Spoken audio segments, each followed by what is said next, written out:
Hi everybody, it's Annie. Thank you so much for tuning in. Today's video is about how I'm preparing for my future children. I'm going to talk about healthy relationships. Let's get started with the makeup product. This is the Masters Matte, the original eyeshadow palette by Mario. It is a very go-to universal palette. I love it. It goes great for my skin tone. And you can do a lot of different looks with this. There's a mirror on the palette as well, and it is magnet closed. So it feels very secure, and it's very portable and very compact. The colors are universal. You're going to use this palette. That's why I chose this palette. All these colors here, I'm going to actually use them. Soft glam or full glam.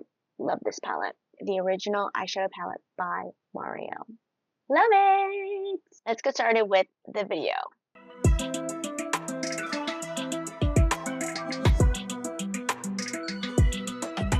So this is part 2 of how I'm preparing for my future children, and that is through healthy relationships. It's how I'm building healthy relationships for myself so that my future children know how to do that for themselves. Really, I learned upon reflection that my entire life, I have never had a healthy relationship. I didn't know what that looked like from my childhood. And growing up in a narcissistic system, all of our worth is based on our productivity. What can we offer? What is our performance? What is the skill that we can contribute into this family system that is going to help us grow and survive? That's how I was taught love was. And so that stuck with me. And I didn't really understand that until I actually had more life experience, went to therapy, processed all of that, and really found a sense of self to understand where do I actually want to go from here. And as I reflect more, I realized that there's only one person who I ever knew how to unconditionally love. And that is my husband, Keith. We are both very old souls, so it makes sense that we naturally gravitated towards each other. But being 16 and 17, no life experience, and both of us had some traumatic childhoods, we didn't know what we were doing. But we just fell for each other because we felt this unconditional love and a intimacy of seeing each other clearly that neither of us have really experienced. And it was very grounding, and it felt very safe, and it felt very just peaceful. It felt really peaceful. Everything from my childhood was very transactional. It was very based on how my people perceived me and what value I can bring to the family or to somebody. And with Keith, really I could just be myself.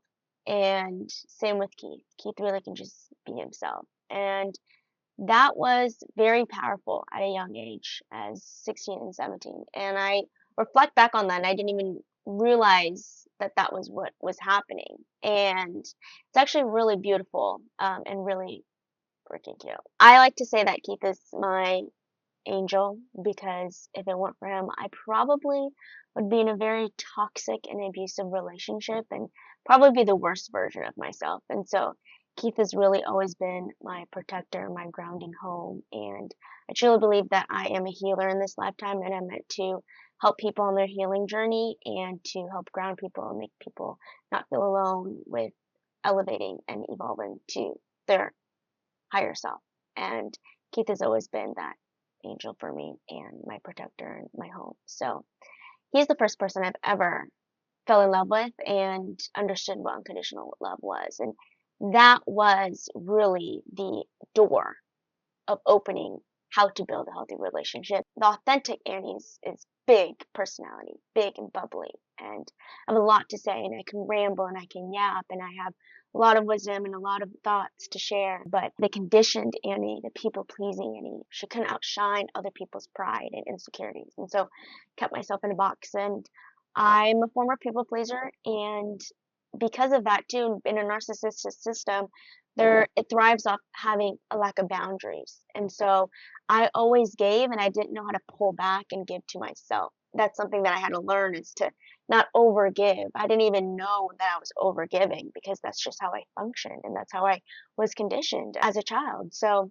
that stayed with me for a really long time. And it's still something that I have to consciously check and consciously make sure that I am not carrying those patterns forward. And that work is going to be a lifetime. I'm never going to stop having to consciously make new decisions and different decisions. That is what rewiring the brain looks like. I have to do that continuously so that I can actually rewire those neurons into doing something that is more healthy. I have to practice it enough for it to actually be natural for me. That was my dynamic in toxic relationships, in toxic friendships, in toxic family dynamics. Some people in my past exploited my overgiving. Some people were hurt by my overgiving, and it wasn't until I lost a 10-year friendship, over a decade. This was a friend who I thought was going to be in my life forever, and both of our insecure attachments were really affecting each other and hurting each other. And so I had to lose that friend to understand that I need to wrap up my healing. And so that was really the turning point for me, losing a 10-year-old friendship, to understand that I have to stop outsourcing my worth from my friends and my family and really find that within myself. And luckily, all of the prior work that I've done has really helped boost that evolving. Good thing to have that 4 years of foundation, breakup, 2 years of, and maybe we're only going up. Okay? Period. A lot also happened in that 2 years. Okay. One big moment when my mom had cancer. She's okay now.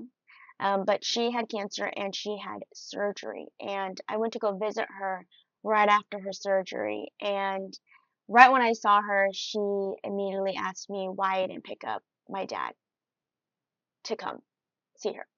And in that interaction, I knew that if she wasn't going to accept me in her potential deathbed, then she's never going to accept me in this lifetime. And surprisingly, when I realized that at the time, I felt so just dismissed over the years to really understand it's a pretty heartbreaking experience, but my heart has been broken so many times from her before that one was just like, it's the truth. It's time. It's time to accept it. And honestly, it was freeing. That's when I fully let go of my relationship with my mom. And that's when I fully understood that my first narcissistic abuser was my mom.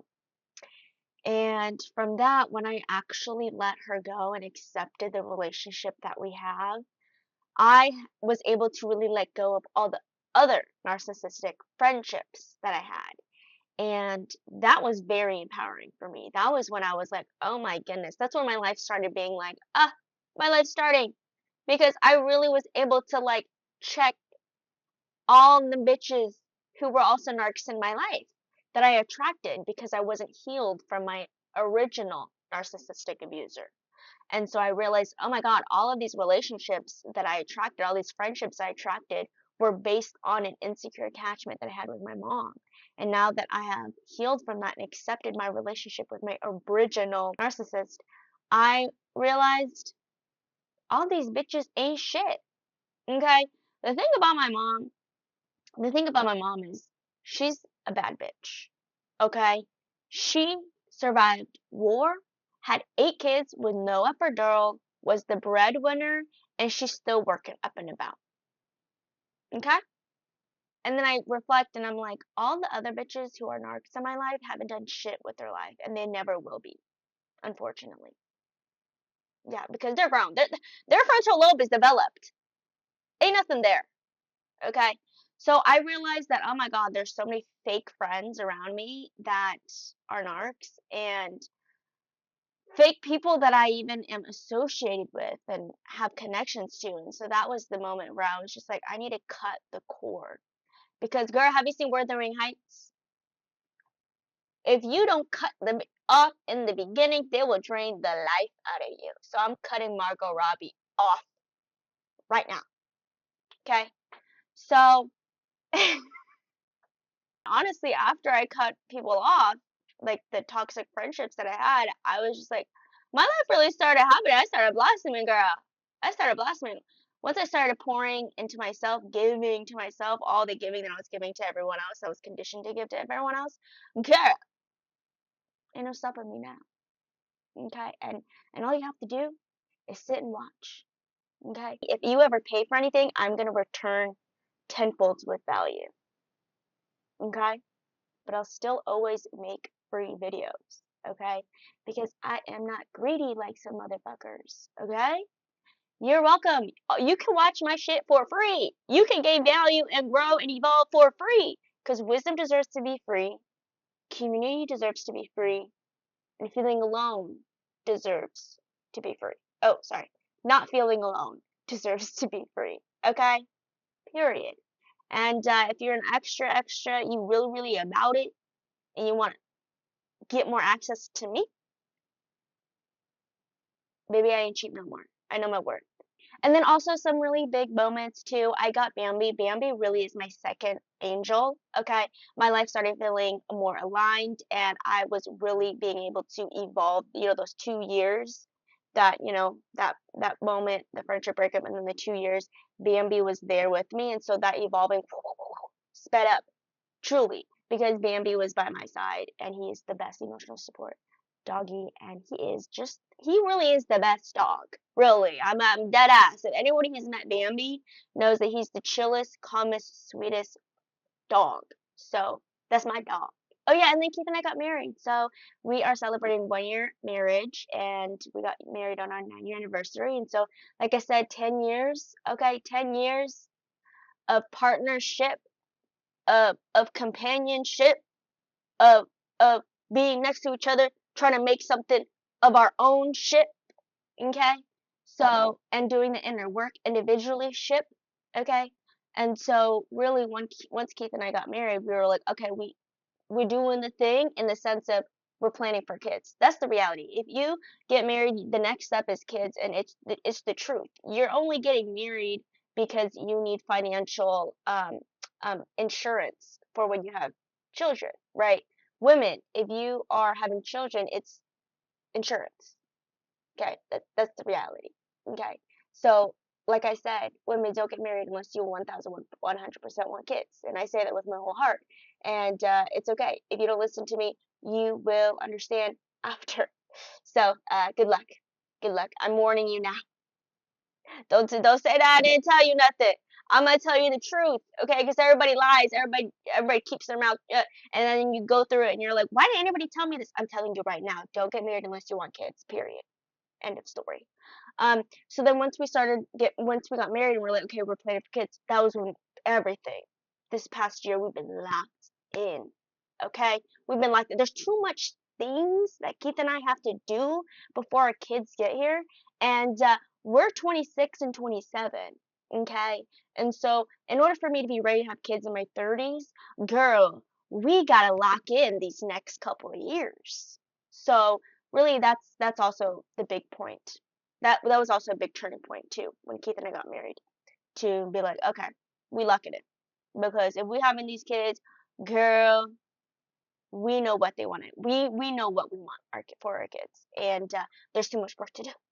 So we've been locking in. So that is really the evolution of how I really realized that all of my relationships from the past was really molded from my childhood trauma and my relationship with my mom, my narcissistic mom. And so I had to unlearn that. And the only way that I was able to really learn something new is to experience something new. And that experience was unconditional love with Keith. And so that our relationship is really the door, the window of light to help me see out there, to see that there is a better way. And it was really beautiful.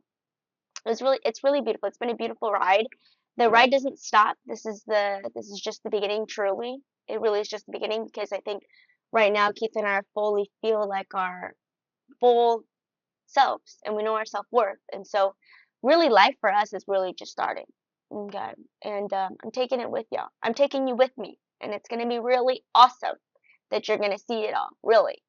Um, but yes, in order to build healthy relationships, you have to experience what healthy love looks like. And um, that's also the reason why Keith and I show up, and also the reason why I am doing this path in my career, my journey, is to let people know what unconditional love looks like. That's why my videos, in the sense of free wisdom, is always going to be free. You're going to always hear realness, truthfulness from my journey, so that so it can help aid your evolving, so that you can feel empowered to also do the same. All of my videos and how I'm going to talk about my journey, it's going to help you evolve and help you understand that the unconditional love that you so much deserve, you can experience with yourself. You don't have to wait for a man to experience that. That's the reason why my videos are going to be free in this sense. Girl, I'm going to have my subscription though. That's going to be more intimate. Okay, that's going to be more like my personal life, like more intimate. So if you want to know the more access, if you want more access to me personally, you're going to have to subscribe. That's going to cost you some money. Okay? But in terms of evolving, healing, growth, wisdom from my story, um, empowerment, self-empowerment, it's going to be free. It's always going to be free. My content, that wisdom and not feeling alone should always be free. So, yay! Love it. We're in our healing, girl. Let's go. Let's get it. So that is part 2 of how I'm preparing for my kids, is building healthy relationships. And healthy relationships starts with a healthy foundation with oneself. And so I hope you continue to learn how to do that with people who love you unconditionally. And I hope that you know that you deserve love. And I hope that you know that you have it in you to give you everything that you ever wanted from other people. Truly. It takes time, but you're capable of it. So yeah, thank you so much for watching, and you will see me next week. Bye!